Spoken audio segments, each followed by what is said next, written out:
It was the year 2000 and something, and I had no games to my name. My mom back then gave away my Sega Genesis and N64 with all my games to my family in the Dominican Republic. That is something that I still to this day haven't forgiven her for doing. All I had left was just an NES with Mario Bros 3, Duck Hunt, Paperboy, and an old hidden gem called Russian Attack.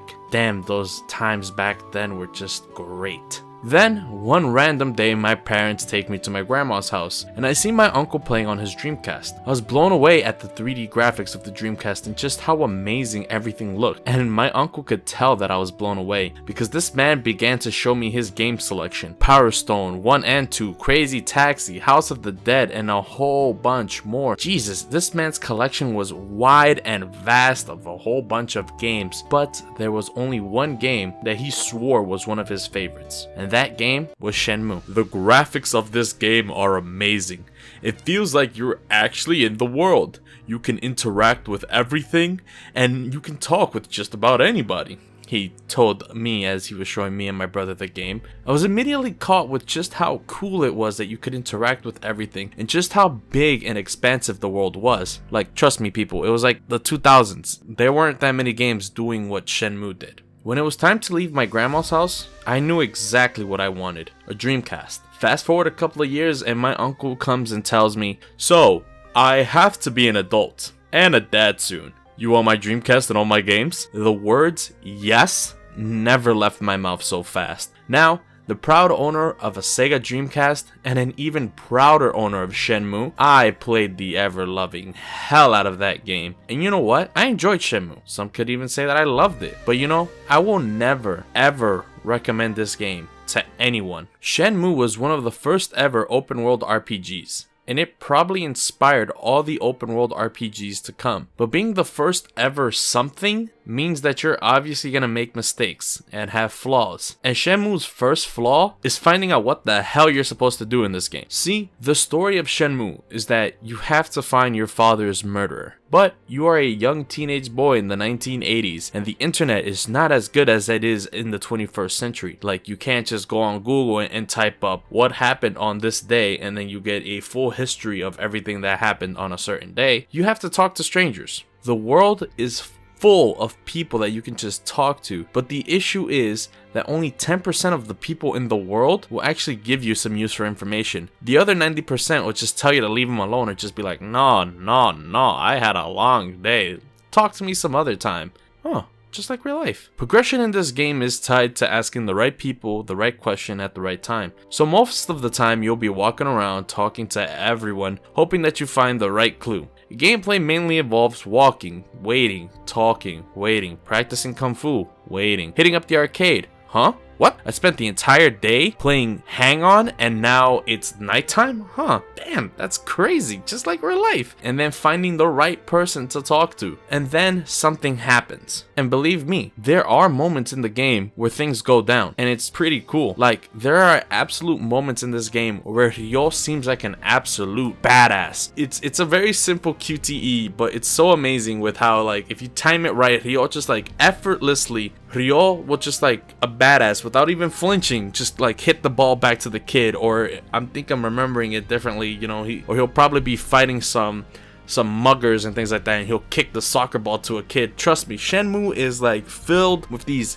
zany, weird moments, and that the fact that they are just so cool and it's amazing and it's silly, but it brings a smile to my face. But that's where the problem comes. For every 15 minutes of cool things happening in Shenmue, there's like 2 hours of wandering around asking questions. Hey, do you know where to find sailors? Hey, do you know people who speak Chinese?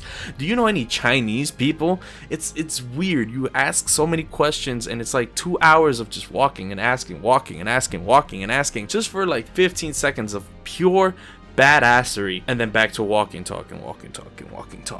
So right now you're probably thinking to yourself, Chris, you say you like Shenmue, but you're talking so much smack about it. Why is that? Well, Like I mentioned before, I love Shenmue. Shenmue is actually one of my favorite games, and how can I talk smack about it but love it all the same? Well, it's thanks to good old nostalgia glasses. Now, this is where I go back to my point where I said Shenmue is not a good game, and I stand by that statement. I don't think Shenmue is a good game, but what I do think Shenmue is a good experience. Forget that it's the current year, and just think back to the early 2000s when Shenmue first came out. Forget about the Modern Warfares, the Uncharted, the Gears of Wars, the Breath of the Wilds. Forget about all those games and play Shenmue as if it was the early 2000s. Play the game like that. And I know that's asking for a lot, but still, whenever I go back to play Shenmue, I just love walking around and finding out what I can interact with or what little detail I was missing around in the world of Shenmue. For instance, there's nameplates that you can look at, and it's usually people's names. There's a nameplate for Nomura, Iwata, and I think Miyamoto. Obviously, those are game devs that probably the creators of Shenmue, the devs of Shenmue, had high respect for, and that's really interesting.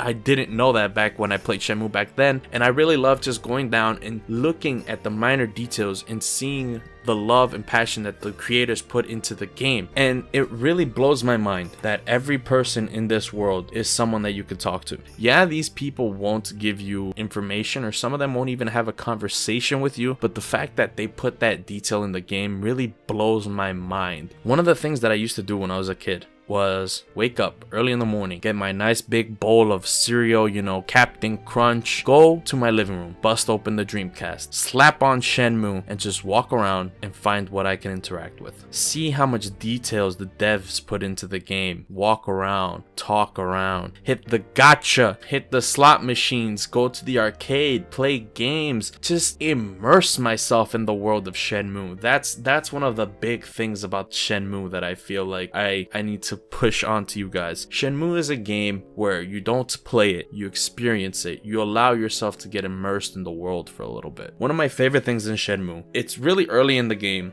where you find this girl, and this girl is raising a cat. Now, the cat is sickly, and you feed the cat some like food that's laying around. You can go to the supermarket, buy milk, buy fish, buy tofu, give it to the cat and feed it. You can feed this cat like every day if you want. And that really just blows my mind that they did that in a game from the early 2000s. See, that's what I mean. You can just play Shenmue, forget that it's the current year, think back to the early 2000s, you're in a Dreamcast, and just immerse yourself in the world. One of the things that I love to do when I play Shenmue is take little notes of everything that the game has done. QTEs, big open world, NPCs that you can talk to, everyone that you can talk to, a big expansive world. Take notes of that and then play other games, other open world games, and see what notes they took from Shenmue. Now, obviously they didn't study Shenmue at like Video Game University, but see what Shenmue, you know, invented, and see how it was innovated throughout the years. That's one of the things that I love about Shenmue. Again, one of the things I'm trying to hammer on is Shenmue is a game that you don't play.